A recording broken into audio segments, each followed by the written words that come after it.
welcome to the fall foliage edition of And They're Off. With us today is a man who never changes his true colors, Steve Haskin.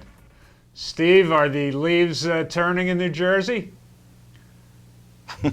First off, my true color is yellow, so I've always been wanting to change that color. But let me just say one thing as far as that, by the way. Lenny, it's September.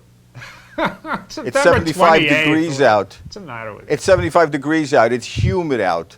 Are I mean, we? changing colors. I mean, where are you living? I think they're starting to change colors in northern Manitoba. As a matter of fact, it has already started changing colors here in Kentucky, for your information, Steve. I don't even Lenny, think they have leaves Lenny- in New Jersey, actually. Lenny, they're not changing colors in Kentucky. I think you're seeing changes of colors. Yeah, I'm not doing that stuff anymore. Anyway, the entire industry has got yet another black eye, speaking of colors, last week when a horse that broke down during training hours at Penn National racetrack was left to suffer for an hour before being euthanized. Why? Because Pennsylvania doesn't require a veterinarian to be in attendance in the mornings when hundreds of horses work out. And apparently this wasn't the first time something like this happened either. So while the Racing Commission and the racetracks and the politicians are all passing the buck around, the bottom line is this: you can't run a state racing program like it's the Wild West with no laws or rules or regulations. Here's a state that has had its biggest race delisted a couple of years ago because it wouldn't conform to the most basic medication rules. Here's a state that gets hundreds of millions of dollars from slot machines, runs its derby for $1 million, and doesn't bother to have a doctor on the track to protect horses.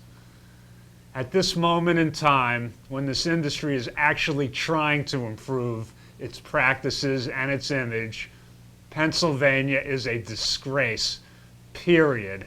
And so is any other state that doesn't protect its horses because it's not written in the rules. Steve? I mean, I don't even know what to add. The whole incident is so deplorable.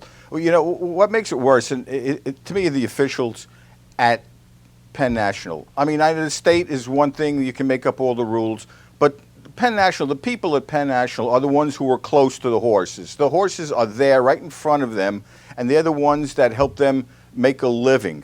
You have to take better care of your horses. I don't care what the rules are. You make sure that there is a veterinarian on call all the time. I mean, how do you even begin to explain to animal lovers who feel racing is cruel, and governed by heartless people? I mean, how do you explain this to them? It just makes no sense. And to me, I hold Penn National accountable. Yeah, it's just giving more fuel to people like PETA. And you know what? They happen to be right in this case. This is just a disgusting situation. And if you can pay $1 million purse for that derby, which, let's face it, is not exactly the Kentucky Derby, that maybe you could siphon off a few $100,000 and pay some vets to be around. It's crazy. Exactly. All right, Steve, the Breeders' Cup has announced its schedule for this year's two-day extravaganza. There are now 15 Breeders' Cup races. And Steve, I hear they're thinking of a last-minute addition, the Breeders' Cup Maiden Special Weight. Breeders' Cup has now done a great job morphing itself into the claiming crown. They really deserve a lot of credit for that. Steve, the Friday Breeders' Cup races will pretty much all be run after dark, as will the last 4 Breeders' Cup races on Saturday. Does this have an effect on the horses? Well, the heck with the horses. It screws up my dinner plans. That's what I care about the most.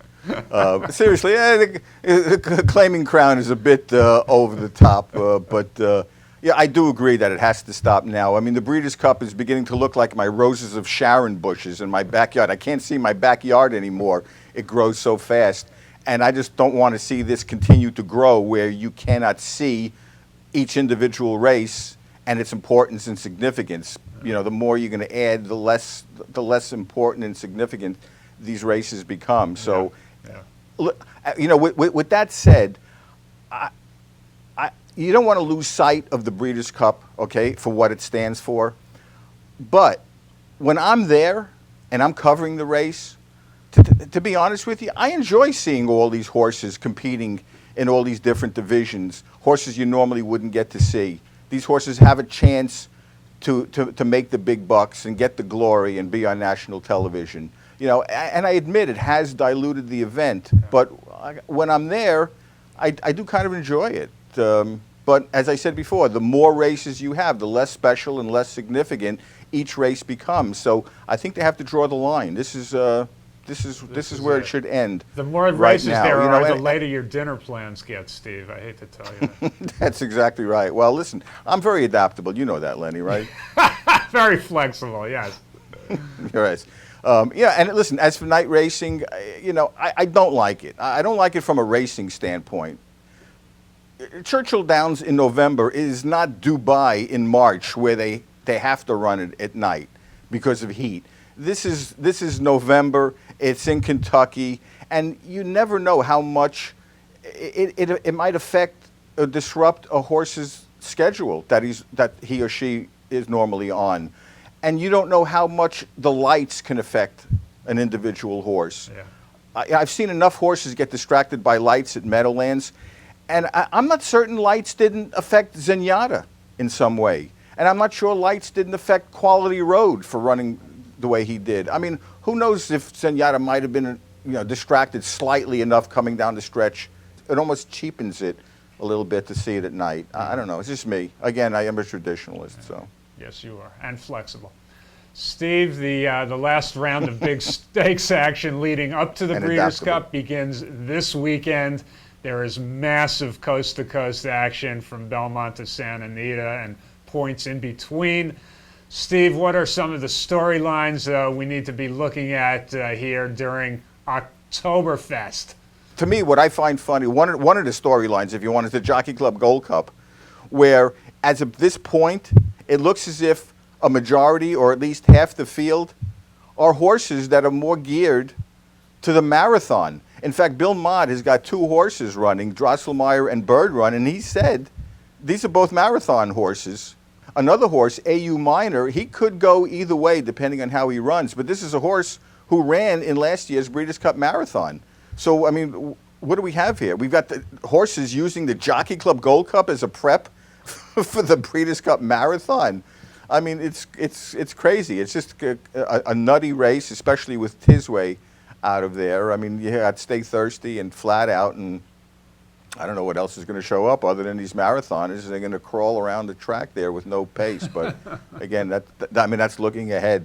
You know, and then you look at the Joe Hirsch Turf Classic. Let me ask you a question. Yeah. What if Cape Blanco makes his third transatlantic trip, comes here, wins the Joe Hirsch Turf Classic after winning the Arlington Million and the Man of War?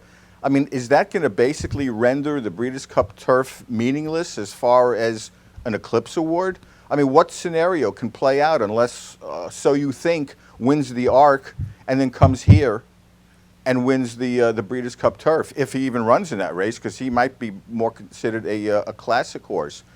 Another interesting little quirky storyline is that how about after ranting and raving about this all year, Havre de Grace gets beat in the Beldame by Life at 10 of all horses. I mean, in her last race, Life at 10 finished 18 lengths behind Havre de Grace. And here she is again.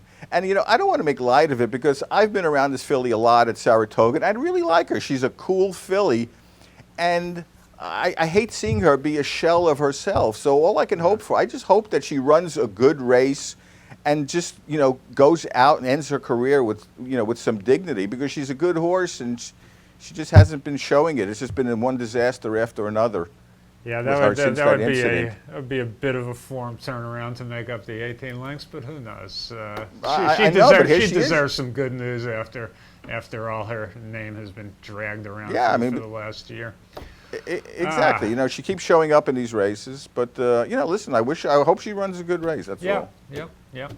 And of course, I'll just quickly mention, you've got Uncle Mo running into Kelso. I would have run him in the Pennsylvania Derby to give him some two-turn experience and bottom if they're pointing for the Classic. But here he's running against Jackson Bend in Jerseytown, older horses in a very tough race, and we still won't know as much as we'd like to know as far as his ability to get a mile and a quarter. But I think Todd Pletcher wants to keep him over a track that he knows he loves, and we'll see what happens. But he certainly will add the glamour on Saturday. A lot of stuff going on this weekend. Everybody enjoy the coast-to-coast racing, and there are some good races coming up. Keeneland will kick in the week after, so we got a good month coming up here. Steve, during the course of racing and training, horses are always going to get injured, unfortunately, sometimes fatally, no matter what surface they're running over. During Del Mar's recently completed 2011 season, 8 horses suffered fatal breakdowns over its poly-track surface. That's more than one a week, and that's not so swell. Del Mar CEO Joe Harper was quoted in a newspaper out in California saying, and I'm quoting, "The consensus of the horsemen is it was bad luck. Some years you have 3 fatalities and some years you have 20, unquote. My question to Joe Harper is, why wasn't it bad luck in 2006 when there were an abnormal amount of breakdowns? Why was it then that you and your fellow racetrack executives and California regulators all panicked together, and instead of repairing the surface and the base underneath it, you mandated that California change the synthetic surfaces? How well's that gone? Santa Anita's already switched back to dirt. Hollywood has had so many renovations that it's a de facto dirt track and at least plays like one. And Del Mar is left with its poly crap that this year wasn't any safer than dirt. Can you remember a little while ago when people actually talked about the quality of Del Mar racing being on a level with Saratoga? I guess it's just bad luck that nobody thinks that anymore. And I guess it's just bad luck that regulators and racetrack executives changed the character of racing out there before they knew what the hell they were doing. Steve? Well, again, there's not much more to add. I will say I don't remember anyone ever saying that Del Mar had fields the quality of Saratoga, but I'm biased when it comes to that. Well, listen, before Bobby Frankel started going to New York every summer, and he was in California with his old string, I think a case could have been made that it was there. Well, I'm just looking at it on a race-to-race basis on each card from race 1 to the last race. But anyway, that's besides the point. As far as this go, we've discussed this before as well with Del Mar. Attributing something like this to bad luck is the epitome of sticking one's head in the ground to avoid having to come up with anything intelligent. Obviously, he has nothing to say on the matter. He has no answers to give. So he gives an absolutely ridiculous answer, like a comment like bad luck. I mean, what else can you say? I mean, he's making himself look stupid. Well, you have to be consistent. If it's bad luck when it happens on synthetic, then you know what? It was bad luck that it happened on dirt. And for a fraction of the money they spent putting this crap in, they could have fixed the dirt track. That's the point. All right. Stable Boy, you almost pulled a Penn National on your dog Sophie this week, from what I understand. Yeah, I actually felt really bad. She was under my feet at the dinner table, and I'd stepped on her leg. She's been limping a lot, but I'm thinking about installing polytrack in my house now. Steve, what do you think about Sophie? Well, listen, we got, it's a very aptly named dog, Sophie. The most famous Sophie is Sophie, who's part of the John Sheriff, Stoddy, and Gordo Zenyatta family, Zenyatta's best friend. We want to thank our viewers. We want to thank our sponsor, Darby Dan Farm, which is celebrating the tremendous, and I do mean tremendous, Grade 1 win of Winter Memories in the Garden City. We send our congratulations to them. We will be back with you in 2 weeks on October 12th. I think that's Columbus Day or something like that, with our next And They're Off. Steve, you are a great discoverer. Take care for now. Bye-bye. Yeah, and speaking of congratulations, by the way, I'll just wish myself a happy anniversary today. But, Okay. bye, everyone.